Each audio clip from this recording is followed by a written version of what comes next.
오늘 말씀 보면 시므이가 등장하고 또 바르실레가 등장합니다. 한 사람은 다윗이 힘들 때 도운 사람이고 또한 한 사람은 다윗이 힘들 때 저주한 사람입니다. 식초 뿌리고 힘들게 한 사람이죠. 말씀의 배경은 여러분이 잘 아시는 것처럼 압살롬 왕자가 아버지 다윗 왕에게 반란을 일으켰을 때입니다. 아들이 아버지에게 반란을 일으켰어요. 있을 수 있는 일입니까? 있을 수 있는 일입니다. 참 아이러니한 일이지만은 아들이 아버지에게 큰 힘이 되고 위로가 되고 도움이 되어야 하는데 뭐가 그렇게 아버지에게 불만이 많았는지 모르겠지만은 압살롬 왕자가 반란을 일으켜서 아버지 다윗 왕에게 반란을 일으켜서 성공하는 것처럼 보입니다. 반란을 위해서 몇 년간 압살롬 왕자가 치밀하게 계획을 세웠죠. 아들인지 적인지 아들인지 적인지 정말 예수님 말씀처럼 가족이 원수가 될 때가 있습니다. 이에 혀를 찔린 다윗은 가족과 호위 군사 600명과 함께 황급히 예루살렘 도성을 탈출합니다. 반란군이 빠른 속도로 예루살렘 도성을 진군하고 있으니까 어쩔 수가 없었습니다. 도성을 나와서 감람산 길로 도망을 칩니다. 이때 다윗은 어떠했습니까? 몰골이 맞이 아니었어요. 머리카락으로 자신의 머리를 가리면서 맨발도 울고 갔다고 성경은 기록하고 있습니다. 생각만 해도 얼마나 비참합니까? 모르는 사람이 반란 일으키는 것도 힘든데 자기 아들이 반란을 일으켰으니 정말 의의가 없을 것입니다. 백성들과 부하들에게 참 말하기도 민망하고 부끄럽고 불편했을 거예요. 그렇게 다윗이 슬픔에 젖은 채 도망을 가다가 감람산 동쪽 바후림에 이르렀을 때였습니다. 이때 스므이란 자가 갑자기 나타나서 다윗을 저주합니다. 참 상처 입은 사람에게 식초를 뿌립니다. 다윗과 모든 신하들을 향하여 스므이가 돌을 던지면서 저주를 합니다. 오늘 저와 여러분이 읽은 성경 말씀대로입니다. 피를 흘린 자여 사악한 자여 떠나라 저주를 합니다. 사울의 족속의 모든 피를 여호와께서 너에게 돌리셨도다. 그를 이어서 네가 왕이 되었으나 여호와께서 네 나라를 네 아들 압살롬의 손에 넘기셨도다. 보라 너는 피를 흘린 자이므로 화를 자초하였도다. 떠나라 피를 흘린 자여 이 사악한 자여. 돌을 던지면서 그렇게 다윗과 일행에게 저주를 퍼붓습니다. 죽을 줄도 모르고. 그러자 아비새 장군이 다윗에게 뭐라고 합니까? 당장에 저 개 같은 자를 죽여 버리자고 하죠. 그런데 다윗은 죽이지 않습니다. 여호와께서 저를 통해서 나에게 저주하는지 모른다 하면서 죽이지 않습니다. 그러면서 다윗이 기가 막힌 말을 하나 하지 않습니까? 내 몸에서 난 아들도 내 생명을 헤아려 하거든 하물며 이 베냐민 사람이랴. 여호와께서 그에게 명령하신 것이니 그가 저주하게 버려두라. 혹시 여호와께서 나의 원통함을 감찰하시리니 오늘 그 저주 때문에 여호와께서 선으로 내게 갚아주실 것이다. 정말 기가 찰 노릇입니다. 기가 찰 말입니다. 자기 몸에서 난 아들도 반란을 일으켰는데 나와 아무런 상관이 없는 저 베냐민 사람이 나를 저주하는 것은 당연하다고 말을 합니다. 정말 가슴 아픈 일이죠. 이처럼 자식이 원수로 부모 앞에 나타날 때가 있어요. 그렇게 정성을 다해서 낳고 길렀습니다. 애지중지하며 키웠는데 그 자식이 훗날에 부모에게 원수로 칼을 들고 강도로 도적으로 나타날 때가 있어요. 부모를 죽이려고 나타날 때가 있어요. 부모의 돈을 뺏으려고, 재산을 탈취하려고, 부모의 살점을 뜯어 먹으려고 나타날 때가 있어요. 부모를 때리고, 부모를 못살게 굴고, 부모를 무시하고, 그렇게 함부로 대할 때가 있어요. 이런 압살롬과 같은 불효자들을 두고 살면은 부모의 심정이 어떨까요? 사는 것이 아니죠. 그나마 가족이 위로인데, 그렇지 않습니까? 이 힘든 세상에 가족이 최고의 위로자인데, 특히 부모에게 자녀들이 엄청난 큰 위로인데, 그 자녀들이 부모의 속을 썩이고 말썽을 부린다면, 그것도 다 커서 그렇게 한다면 나이든 부모의 심정이 어떨까요? 무너지고 찢어집니다. 정말 한숨만 나와요. 내가 왜 저 자식을 낳았을까? 후회도 될 것입니다. 그렇지 않겠어요? 불효자들을 부모의 심정 모릅니다. 정말 부모의 가슴 터질 것입니다. 다윗의 심정이 아마 그랬을 거예요. 그렇게 사랑하고 애지중지하던 아들, 많은 아들들 가운데, 자식들 가운데 가장 사랑한 아들이 압살롬 왕자였습니다. 그가 잘못했을 때도, 살인죄를 저질렀을 때도 아버지가 그를 용서해 주었어요. 은혜를 베풀었습니다. 그런데 그 아들이 이제는 아버지의 은혜를 잊고 아버지에게 반란의 칼을 들고 아버지를 쫓아내고 아버지를 죽이기 위하여서 반란군을 이끌고 찾아오고 있습니다. 이게 무슨 날벼락입니까? 얼마나 주변 사람들에게 부끄럽고 미안할까요? 그렇게 자랑하고 그렇게 참 좋아했던, 기대했던 아들이 완전히 변하여서 반란군의 수괴가 되어 아버지를 쫓아오고 있습니다. 입이 10개라도 할 말이 없을 거예요. 그런 수모와 수치를 자식 때문에 아버지 다윗이 당합니다. 그리고 이제는 그 자식에게 쫓겨서 아버지가 살기 위해서 도망을 가고 있어요. 누가 이 힘겨운 삶을 살아가는 다윗의 위로자가 되어줄까요? 그런 원통함과 비애로 요단강을 건너고 마하나임에 도착을 합니다. 압살롬의 군대는 계속 추격 중입니다. 길르앗 땅에 진을 치고 있습니다. 다윗이 불안합니다. 그런데 이 마하나임에서 뜻하지 않은 위로자를 몇 사람 만나게 됩니다. 소비, 마길, 그리고 바르실레. 소비, 마길, 그리고 바르실레. 이 세 사람이 다윗과 그의 가족과 부하들을 물질로 돕습니다. 필요한 모든 것을 최선을 다하여 준비해 줍니다. 웬 은혜인지 웬 사랑인지 몰라요. 침상과 대야와 질그릇과 밀과 보리와 밀가루와 볶은 곡식과 콩과 팥과 볶은 녹두와 꿀과 버터와 양과 치즈를 가져와서 다윗과 그와 함께한 백성들에게 제공합니다. 이 얼마나 고맙고 감사한 일입니까? 생전에 알지도 못한 세 사람이 다윗과 그의 일행들을 돕고 그 필요를 섬기고 돕습니다. 이 중에 길르앗 사람 바르실레가 있었는데 그가 제일 많이 다윗을 돕고 섬깁니다. 그는 나이가 80입니다. 그리고 길르앗의 큰 부자였어요. 여러분, 큰 부자라고 잘 돕고 섬기지 않습니다. 교회 헌금 많이 하거나 어려운 사람 돕는 거 아닙니다. 더 인색할 때가 있습니다.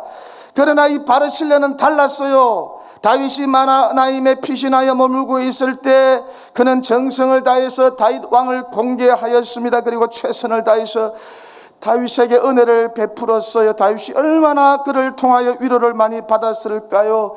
피신해 있으면서 다윗이 얼마나 괴롭고 고통스러웠겠습니까? 잠을 제대로 잤겠습니까? 언제 압살롬 군대가 마하나임으로 와서 하나님 자기의 목을 딸지도 모르는데, 쳐들어올지도 모르는데 불안합니다. 그러니까 잠이나 잤겠어요? 무엇보다 아들 압살롬이 반란을 일으켰습니다. 그 배신감은 말할 수 없겠죠. 그렇게 사랑을 퍼부었더니 배신을 해. 배신감이 이루 말할 수 없을 거예요. 이해가 되질 않아요.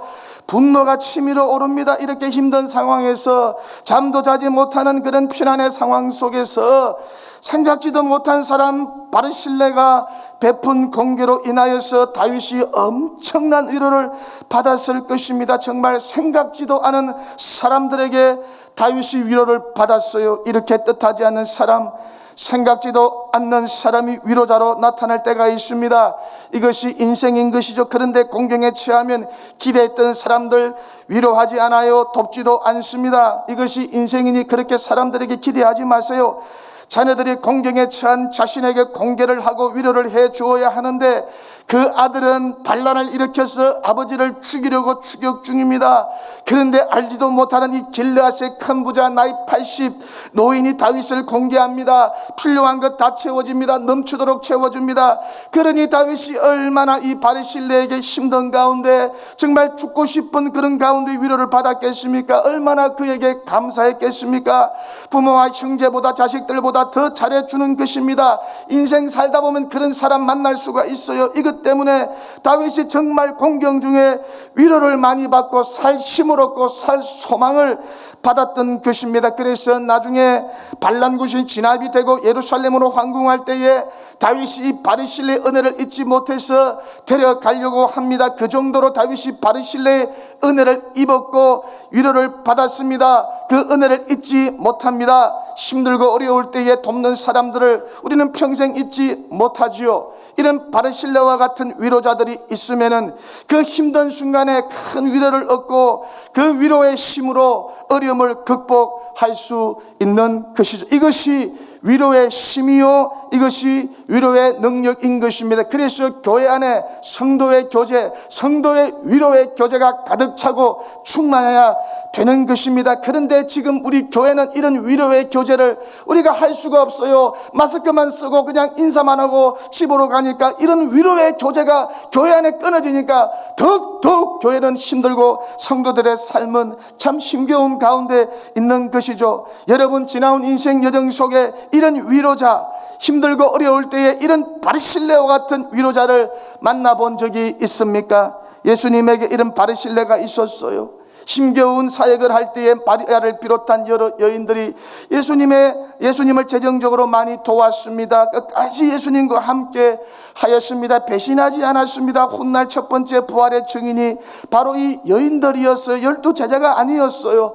또 예수님 장례를 주도하고 섬겼던 아리마대 요셉과 니고데모도 예수님의 위로자였어요. 12제자가 아니었어요. 사도 바울도 이런 바르실레가 있어서 유대인들 때문에 엄청난 사역의 공격을 받았습니다. 얼마나 큰 방해가 가는 곳마다 많았는지 몰라요. 그럴 때마다 하나님께서 바르실레와 같은 위로자들을 보내주셨어요. 필요를 채워주시고 또한 하나님께서 그와 동행하도록 예비해 두었습니다. 그 위로를 받으면서 힘겹고 험난했던 고통 많았던 20년 전도 사역을 바울이 잘 감당할 수 있었던 것이죠. 그 대표적인 인물이 바나바였고 의사 누가였고 또한 브리스길라 아굴라였고 디모데와 실라였고 그 외 수많은 위로자들이 바울의 전도 사역을 돕고 섬겼습니다. 그 명단이 로마서 마지막 장에 아주 상세히 기록이 되어 있어. 이렇게 많은 위로자들을 성경은 잊지 않고 기록하고 있다는 것입니다. 성경에 기록될 만한 위로자,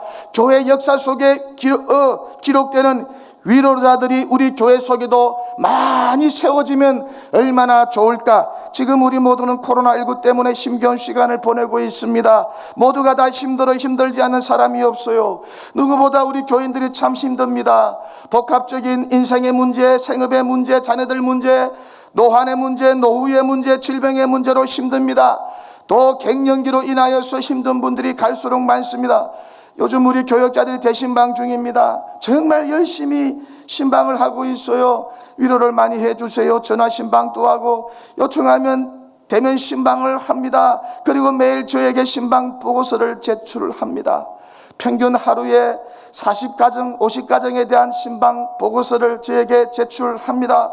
그러면 그것을 제가 꼼꼼히 자세히 읽습니다. 이 보고서를 읽는데 제 마음이 괴로워요. 제 마음이 무척 힘들어요. 왜 그렇습니까? 너무 힘들게 사는 교우들이 많으니까, 너무 어렵고 힘들게 사는 교우들이 많으니까, 이런저런 인생의 문제, 생각지도 못한 인생의 문제, 꼬여가는 인생의 문제, 정말 이런 인생의 문제와 씨름하는 교우들의 모습을 보면서 마음이 너무 무겁고 아파요. 잠도 잘 오지 않아요. 특별히 자녀들 때문에 힘들어하는 부모들이 많은 것 같습니다. 자녀들에 대한 기도 제목이 정말 많은 것 같습니다. 또 질병으로 인하여서, 또 힘든 사업으로 인하여서 기도 제목이 참 많습니다. 또 가족 구원에 대한 기도 요청도 많습니다. 내 자녀들이, 내 배우자들이 예수 믿고 구원받아야 할 텐데, 천국 영생에 대한 확신을 가지고 살아야 할 텐데 그러지 못하여서 안타까운 심정으로 기도를 요청하는 성도들도 많습니다. 무엇보다 자녀들 신앙 회복을 위해서 기도 요청하는 성도들이, 부모님들이, 조부모님들이 참 많은 것 같습니다. 어릴 때, 젊을 때는 그렇게 신앙생활 잘하고 교회 생활 잘하고 예수 잘 믿었는데 이제는 하지 않고 있는 것입니다. 세상에 푹 빠져 있는 것입니다. 그러니 부모의 입장에서는, 조부모의 입장에서는 마음이 아프고 안타까운 것이죠. 그래서 자녀들이, 손주들이 신앙생활 회복하고 교회 생활 잘하고 예수 잘 믿게 해달라고, 그리고 주일 예배에 참석하면 좋겠다고 하는 기도 제목이 계속해서 올라오고 있습니다. 이런 안타까운 일들이 우리 성도들 삶 가운데 있습니다. 이런 신방 보고를 매일 보면서 마음속으로 이런 기도를 합니다. 하나님께서 저런 모든 문제를 한 방에 해결해 주시면 안 될까, 그런 안타까운 마음을 늘 가지고 있어요. 그러니까 부르짖어 구하지 않을 수가 없어요. 맨정신으로 기도할 수가 없어요. 성령에 취하여 기도하지 않을 수가 없어요. 우리 성도들 행복하게 살게 해 주세요. 성도들의 문제를 여호와 하나님 속히 해결해 주세요. 그렇게 부르짖어 구하지 않을 수가 없어요. 왜 그렇게 아픔이 많은지, 왜 그렇게 슬픔이 많은지, 왜 그렇게 눈물이 많고 안타까운 일이 많은지, 왜 그렇게 문제가 많은지, 왜 그렇게 인생의 문제가 꼬여가고 있는지, 일상의 문제와 매일 씨름하며 사는 교우들이 얼마나 많은지 정말 마음이 편치 않습니다. 왜 인생은 수고와 고통이 많은 것일까요? 그런 나름의 탄식을 매일매일 하며 지내고 있습니다. 그럼에도 불구하고 믿음으로 사는 교우들의 보고를 읽으면은 정말 저 자신이 큰 은혜와 감동을 받고 그 가운데 위로를 받습니다. 이런 고난 중에서도 감사하고 계시구나. 이런 고난 중에서도 믿음과 소망을 가지고 살고 계시구나. 그런 보고를 받으면은 저에게 큰 위로와 도전과 감명을 받습니다. 여러분, 이렇게 모두가 다 힘들게 삽니다. 그러니 저와 여러분 위로자가 되어 주어야 하지 않겠습니까? 교회가 이들의 위로자가 되어 주어야 하지 않겠어요? 바르실레와 같은 위로자가 되어 주면 얼마나 좋을까? 물질도 물질이지만은 말 한마디, 마음으로, 웃음으로 그들을 위로해 주고 반겨주면 얼마나 좋을까요? 그런데 만약에 교회까지 힘들게 사는 교우들을 외면하고 심의와 같이 매정하게 대하고 저주를 퍼붓고 비난하고 비판하고 정죄하고 이건 못한다 저건 못한다 그렇게 허물을 덜추어내면 이 사람 저렇더라 저 사람 이렇더라 전화 돌려서 험담하면 그분들이 어디 가서 위로를 받겠습니까? 내 백성을 위로하라, 하나님의 말씀입니다. 교회를 향한 하나님의 명령은 무엇입니까? 힘들고 어렵게 사는 내 백성들을 너희들이 나 대신 위로하라.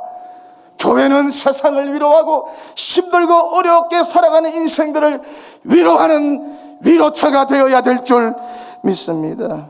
위로로 충만한 동독이 되기를 바라고 얼굴을 쳐다보기만 해도 위로가 되는 동독이 되기를 바랍니다. 설교를 마칩니다. 힘들게 사는 저와 여러분 모두에게 바르실레와 같은 위로자들을 많이 만나게 되면 얼마나 좋을까요?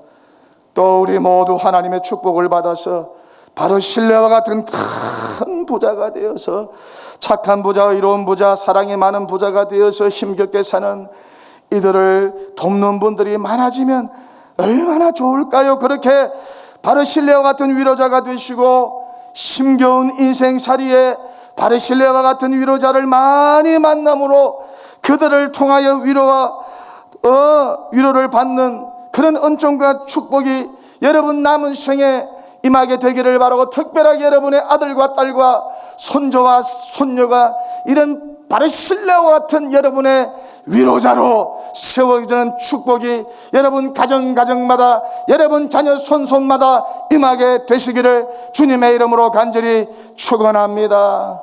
축원합니다. 할렐루야.